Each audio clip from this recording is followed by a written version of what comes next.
ഞാനൊരു കാര്യം പറയാം. ബഹുമാന്യനായ ബി.ജെ.പിയുടെ നേതാവ് ഏത് ചർച്ചയിൽ വന്നാലും ഉത്തരം മുട്ടുന്ന സമയത്ത് അദ്ദേഹം എന്നെ സംബന്ധിച്ച് മുള്ളും മുനയും വെച്ച് രണ്ട് പരാമർശം നടത്തിയിട്ടങ്ങ് പോകും. അദ്ദേഹം കരുതുന്നത് പിന്നെ ഞാൻ അതിൽ പിടിക്കും, അല്ലെങ്കിൽ വിഷയത്തിലേക്ക് വരില്ല എന്നാണ്. ഞാൻ സാധാരണ അതിന് മറുപടി പറയാറില്ല. അപ്പൊ അദ്ദേഹം കരുതുന്നത് ഇത് തന്നെ തക്കമെന്നാണ്. എന്ത് മര്യാദകേടാണ് ഈ പറയുന്നത്? പിതൃശൂന്യം എന്ന് പറയാറില്ല, കുറെ കാലമായല്ലോ തുടങ്ങിയിട്ട്. എന്താ ഇത്? ഇന്ന് അതങ്ങ് പറയാൻ കരുതിയിരിക്കുകയാണ്. 15 കൊല്ലം മുമ്പ് ഞാൻ നടത്തിയ ഒരു പ്രസംഗത്തിലെ വാചകമാണ്. അത് വെച്ച് ദുർവ്യാഖ്യാനം ചെയ്ത് പത്രക്കാരെ വിളിച്ചു എന്നാണ് ഞാൻ പറഞ്ഞത്. എന്താ പിതൃശൂന്യ വാർത്ത? അത് ഞാൻ പറഞ്ഞതാണ്. അതിന്റെ പേരിൽ എന്ത് ശിക്ഷയും സ്വീകരിക്കാം. അതിലെവിടെയാണ് അസഭ്യം, എവിടെയാണ് ഭാഷാപരമായ പ്രശ്നം? ഞാൻ ഒരു കാര്യം ഓർമ്മിപ്പിക്കുന്നു. 2006 ആഗസ്റ്റ് മാസം 9-ാം തീയതി മലയാള മനോരമ ദിനപത്രത്തിൽ ഈ വിവാദം കത്തി നിൽക്കുന്ന സമയത്ത് മലയാളത്തിൽ നിന്ന് ജീവിച്ചിരിക്കുന്നവരിൽ പ്രഥമഗണനീയനായ ഭാഷാ പണ്ഡിതൻ വി.ആർ. പ്രബോധചന്ദ്രൻ നായർ ഒരു കുറിപ്പെഴുതി. അതിലെ ഒരു വാചകം ഇങ്ങനെയാണ്: സന്ദർഭം നോക്കാതെ വാക്കിന് അർത്ഥം സൃഷ്ടിക്കാൻ തുടങ്ങിയാൽ അനർത്ഥ ഗർത്തത്തിൽ ചെന്നു ചാടും. സന്ദർഭത്തിലെ ധർമ്മമാണ് വാക്കിന്റെ അർത്ഥം. ഇത് ഭാഷാശാസ്ത്രത്തിലെ ഒരു അടിസ്ഥാന തത്വം. ഉറവിടം വെളിപ്പെടുത്താതെ പ്രസിദ്ധീകരിക്കുന്ന വാർത്തയെ പിതൃശൂന്യം എന്ന് വിശേഷിപ്പിക്കുന്നതിൽ അപലപിക്കാൻ ഒന്നുമില്ല. അഭിനന്ദനീയമായ അർത്ഥതലങ്ങൾ ഏറെയുണ്ടുതാനും.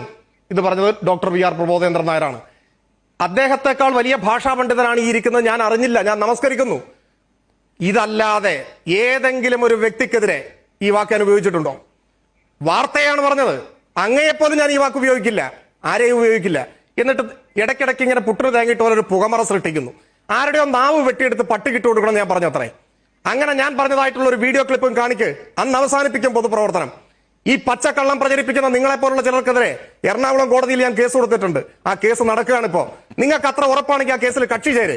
എന്നിട്ട് നമുക്ക് ആ കേസിന്റെ തീർപ്പിലേക്ക് എത്താം. എന്നിട്ട് അങ്ങ് പറയുന്നതാണോ ഞാൻ പറയുന്നതാണോ ശരിയെന്ന് പരിശോധിക്കാം. അതല്ലാതെ ഒരു ചർച്ചയിൽ രാഷ്ട്രീയമായ ചർച്ചയും സംവാദവും നടക്കുമ്പോൾ അതിനിടയിൽ വന്നിട്ട് ഈ മാതിരി നിലവാരമില്ലാത്ത അന്തസ്സില്ലാത്ത വർത്തമാനം ഇനി പറയരുത്. അത് മര്യാദകേടാണ്. ഇനി പറഞ്ഞ മറ്റു കാര്യങ്ങളിലേക്ക് വരാം. മുഴുവൻ പച്ച കള്ളമാണ് അദ്ദേഹം ഇവിടെ പറഞ്ഞിട്ടുള്ളത്. പാലക്കാട് ശബരിമല പോയിട്ട് ആളെ പുറത്താക്കി പോലും. വരുമ്പോ ഒക്കെ ഒന്ന് ശരിയായിട്ട് നോക്കി വാ. അതൊരു തെറ്റായ വാർത്തയായിരുന്നു. ആ വാർത്ത പാലക്കാടും അല്ല, തിരുവനന്തപുരം വെള്ളറടയിലാണ്. അത് വ്യാജ വാർത്തയാണ്. പരാമർശിക്കപ്പെട്ട ആളെ പുറത്താക്കിയിട്ടില്ല. ആള് പാർട്ടി ലോക്കൽ കമ്മിറ്റി മെമ്പറാണ്. CPM നേതാക്കന്മാരുടെ മക്കളുടെ സ്വത്ത് നിങ്ങളുടെ നേതാക്കന്മാരുടെ തന്നെ സ്വത്തൊന്നും എടുക്ക്. ഞാൻ ഒരു ലിമിറ്റ് പാലിക്കുന്നത് കൊണ്ട് പേര് പറയുന്നില്ല. കേരളത്തിലെ പലതും ചർച്ച ചെയ്തിട്ടുണ്ട്. കുമിഞ്ഞും കൂടിയ സ്വത്ത് കണ്ണടച്ച് തുറക്കുന്ന വേഗതയിൽ ഒന്ന് പരിശോധിക്കുമോ നിങ്ങൾ? എന്നിട്ട് നിങ്ങളുടെ കയ്യിലുള്ള ED അല്ല ഇപ്പൊ പരിശോധിക്കുന്നത്. നിങ്ങൾക്ക് ഇഷ്ടമില്ലാത്തവരെല്ലാം പരിശോധിപ്പിച്ചാ പോരെ? പരിശോധിക്കേണ്ട ഞങ്ങൾ ആരെങ്കിലും പറഞ്ഞു? കോർപ്പറേറ്റ് കമ്പനികളിൽ ജോലി ചെയ്യുന്നു. വിവരോ വിദ്യാഭ്യാസവും ഡിഗ്രി ബിരുദാനന്തര ബിരുദമുള്ളവർക്ക് കോർപ്പറേറ്റ് കമ്പനിയിലൊക്കെ ജോലി കിട്ടും. CPM തീരുമാനിച്ചിട്ടുണ്ടോ മക്കൾ കോർപ്പറേറ്റ് കമ്പനിയിൽ ജോലി ചെയ്യരുതെന്ന്? കഴിഞ്ഞ ദിവസം ഞാനൊരു ബസ്സിൽ കയറി നോക്കിയപ്പോ ടാറ്റയുടെ ബസ്സാണ്. കയറാൻ പറ്റുമോ? കുത്തക മുതലാളിയുടെ ബസ്. CPM ബ്രാഞ്ച് ബസ് ഉണ്ടാക്കിയിട്ട് ഞാൻ കയറാൻ നിൽക്കാം? നിങ്ങൾ എന്ത് വിദണ്ഡവാദമാണ് പറയുന്നത്? നിങ്ങൾ ഏത് യുഗത്തിൽ ജീവിക്കുന്ന ആളാണ്?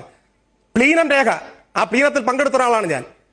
നിങ്ങൾക്ക് ഈ പ്ലീനം രേഖ എന്ന് പറഞ്ഞിട്ട് മാധ്യമങ്ങളിൽ കൂടി കിട്ടുന്ന വിവരമല്ലേ? അതൊക്കെ കയ്യിലിരിക്കട്ടെ, സ്വയം വായിച്ചു പഠിച്ചോ. ഞങ്ങളുടെ പ്ലീനമല്ല നിങ്ങൾ വായിച്ച പ്ലീനം. മനസ്സിലായിട്ടില്ലേ? 16,000 കോടി രൂപയുടെ വർധനവ്, വരുമാന വർധനവ് ഉണ്ടായതാണ് ചോദ്യം ചെയ്തത്. അതിനെ ന്യായീകരിക്കാനാണല്ലോ കാടടച്ച് വെടിവെച്ച് എല്ലാ നേതാക്കന്മാരുടെയും പേര് പറഞ്ഞ് ആക്ഷേപിച്ച്. ഞാൻ ഇപ്പോഴും നിങ്ങളുടെ ഒരു നേതാവിന്റെ കേരളത്തിൽ പേര് പറയാത്തത് എന്താണെന്ന് നിങ്ങൾ ആലോചിച്ചാൽ മതി. ഈ ആരോപണങ്ങൾ ഇങ്ങനെ ഉന്നയിച്ചു പോവുക. ഞാൻ നിങ്ങൾക്കെതിരെ കുറെ ആരോപണങ്ങൾ ഉന്നയിച്ചാലോ, എന്നിട്ട് നിങ്ങളെല്ലാം തെളിയിക്കാൻ പറഞ്ഞാലോ? അതൊന്നും മര്യാദയല്ല, അതൊന്നും മര്യാദയല്ല.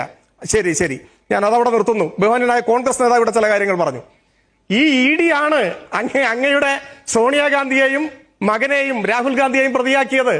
ഈ ED ആണ് ചിദംബരത്തെയും കാർത്തി ചിദംബരത്തെയും പിടിച്ച് ഉള്ളിലിട്ടത്.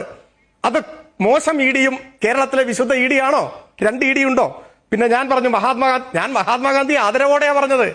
ഹരിലാൽ ഗാന്ധിയുടെ പേരിലല്ല അദ്ദേഹത്തെ വിലയിരുത്തേണ്ടത് എന്നാണ് പറഞ്ഞത്. ഞാൻ പറഞ്ഞതിൽ പിശകുണ്ടെങ്കിൽ അങ്ങ് പറഞ്ഞോളൂ. പിന്നെ അങ്ങ് പറഞ്ഞു മുൻ മുഖ്യമന്ത്രിയുടെ കുടുംബാംഗങ്ങളെ അപമാനിച്ചുകൊണ്ടുള്ള എത്രയോ വീഡിയോ ക്ലിപ്പുകൾ ഉണ്ട്, ഞാൻ സംസാരിക്കുന്നുണ്ടെന്ന് അങ്ങ് പറഞ്ഞു എന്നാണ് ഞാൻ കേട്ടത്. ഞാൻ വീണ്ടും അങ്ങോട്ട് പറയുന്നു, അങ്ങനെ കയ്യിലുള്ള വീഡിയോ ക്ലിപ്പുകൾ അങ്ങ് കാണിക്കണം. ഞാൻ ഉമ്മൻചാണ്ടിയുടെ കുടുംബാംഗങ്ങളെ കുറിച്ച് മോശമായ എന്തെങ്കിലും പരാമർശം നടത്തുന്ന വീഡിയോ ക്ലിപ്പ് അങ്ങയുടെ കയ്യിലുള്ള അങ്ങ് പ്രദർശിപ്പിക്കണം. ഈ അവതാരകന് കൊടുത്താലും മതി. മറിച്ച് അങ്ങ് കേരളത്തിൽ ഉടനീളമുള്ള നേതാക്കന്മാരെ കുറിച്ച് അപമാനിക്കുന്ന എത്ര വീഡിയോ ക്ലിപ്പുകളുണ്ട്. പക്ഷെ ഒരു കാര്യം ആ കാലത്ത് ഉമ്മൻചാണ്ടിയുടെ കുടുംബത്തെ അടക്കം CPM എങ്ങനെ വേട്ടയാടിയെന്നല്ലേ അദ്ദേഹം ചോദിച്ചത്? അത് താങ്കൾ പൂർണ്ണമായും നിഷേധിക്കുന്നുണ്ട്. അദ്ദേഹം സ്പെസിഫിക് ആയി പറഞ്ഞ ആരോപണത്തിനാണ് ഞാൻ മറുപടി പറഞ്ഞത്. സ്പെസിഫിക് ആയി അദ്ദേഹം ഞാൻ പ്രസംഗിക്കുന്ന ക്ലിപ്പിനെ കുറിച്ച് പറഞ്ഞു. അതോടൊപ്പം ഞാൻ ചോദിക്കുന്നു, ഈ മക്കളുടെ പേരിൽ ഇങ്ങനെ ആക്ഷേപം ഉന്നയിക്കുന്നു. ബഹുമാന്യനായ കോൺഗ്രസ് നേതാവിന്റെ മകൻ ഫേസ്ബുക്കിൽ പോസ്റ്റിലിട്ട അഭിപ്രായ പ്രകടനങ്ങൾ അങ്ങ് അംഗീകരിക്കുന്നതാണോ? മുസ്ലിം ലീഗിനെ ഉൾപ്പെടെ അദ്ദേഹം പരാമർശിച്ചിട്ടുള്ള കാര്യങ്ങൾ ഞാൻ കരുതുന്നില്ല അങ്ങ് അത് അംഗീകരിക്കുകയോ ഉൾക്കൊള്ളുകയോ പിന്തുണയ്ക്കുകയോ ചെയ്യുമെന്ന്. അപ്പൊ ഇതെല്ലാം നമ്മുടെ മുൻപാകെ ഉണ്ട്. ഞാൻ ഒരു വാചകം കൂടി പറഞ്ഞ് അവസാനിപ്പിക്കുന്നു. ശരി, നിങ്ങൾ ശരി എന്ന് പറഞ്ഞുകൊണ്ട് വാചകം പറയൂ, അതിനത്ര സമയം എടുക്കില്ല. ഞാൻ പറഞ്ഞത് ഒരു ചർച്ചയിൽ ഉന്നയിക്കുന്ന വിഷയങ്ങളെ സംബന്ധിച്ചാണ് സംവദിക്കുന്നത്. അങ്ങനെ സംവദിക്കുന്ന സമയത്ത് ഇഷ്ടമില്ലാത്ത നേതാക്കന്മാരെ മുഴുവൻ ആക്ഷേപിച്ച് അവരുടെ മക്കളൊക്കെ കോർപ്പറേറ്റ് അങ്ങനെ പോയി ഇങ്ങനെ പോയി അതേ നാണയത്തിൽ പറയാൻ എനിക്കുണ്ടാവും. പ്രമോദ് മഹാജൻ കൊല്ലപ്പെട്ടത് എങ്ങനെ ചോദിച്ചാൽ അതിന്റെ കാരണം ചോദിച്ചാൽ BJP നേതാവ് എന്ത് പറയും? അത് മുതലിങ്ങ് തുടങ്ങും. ഞാൻ കുടുംബത്തെ കുറിച്ച് പ്രസംഗിച്ച് ശരി ശരി ശരി ശരി. അല്ല, ബിനീഷ് കൊടിയേരിയും ബിനോയ് കൊടിയേരിയും ഏത് സർവകലാശാലയിൽ നിന്ന് ഏതൊക്കെ തരത്തിലുള്ള ഡോക്ടറേറ്റാണ് നേടിയെന്ന് എനിക്കറിയില്ല. പിന്നെ പറഞ്ഞുപോയ ചില വാക്കുകൾ പിന്നീട് ആവർത്തിക്കുമ്പോൾ അത് കേൾക്കുമ്പോൾ നീരസം ഉണ്ടാവും. പറഞ്ഞുപോയത് എവിടെയാണെന്നൊക്കെ സ്വയം ചിന്തിച്ചാൽ മതി. പത്രമാധ്യമങ്ങളിലൂടെയാണ് ഞങ്ങളൊക്കെ ഇത് അറിയുന്നത്. പത്രമാധ്യമങ്ങൾ മുഴുവനും തെറ്റാണ് എന്ന് സ്വയം വിലയിരുത്തുകയാണെങ്കിൽ ഞാൻ മാത്രം കേമനെന്ന് വിചാരിക്കുന്നവർക്ക് ഒരുപക്ഷെ അങ്ങനെ വിചാരിക്കാം.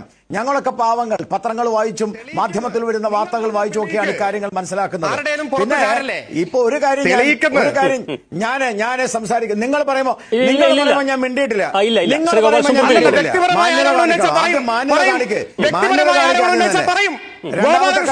വ്യക്തിപരമായ കാര്യം ഞാനും പറഞ്ഞത് നിങ്ങൾ പറയും. ഇങ്ങോട്ട് വേണ്ട, നിങ്ങളെ പറയും. ഇവിടെ മാന്യത കാണിക്കണം. ചർച്ചയാണെങ്കിൽ മാന്യത കാണിക്കണം. കാണിക്കാൻ പറയണം. നിങ്ങൾ പറഞ്ഞപ്പോ ഞാൻ മിണ്ടിയില്ലല്ലോ.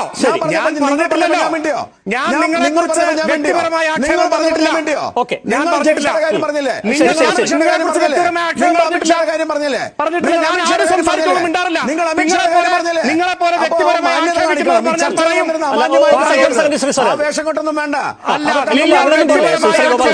ആവേശം കൊണ്ടൊന്നും ഇങ്ങോട്ട് വേണ്ട.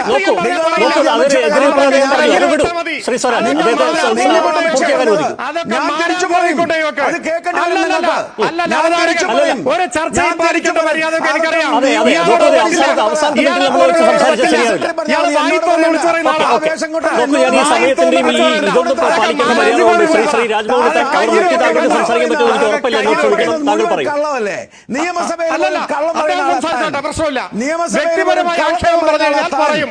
വർത്താനം പറയുന്നത് അത് കേൾക്കേണ്ടി വരും.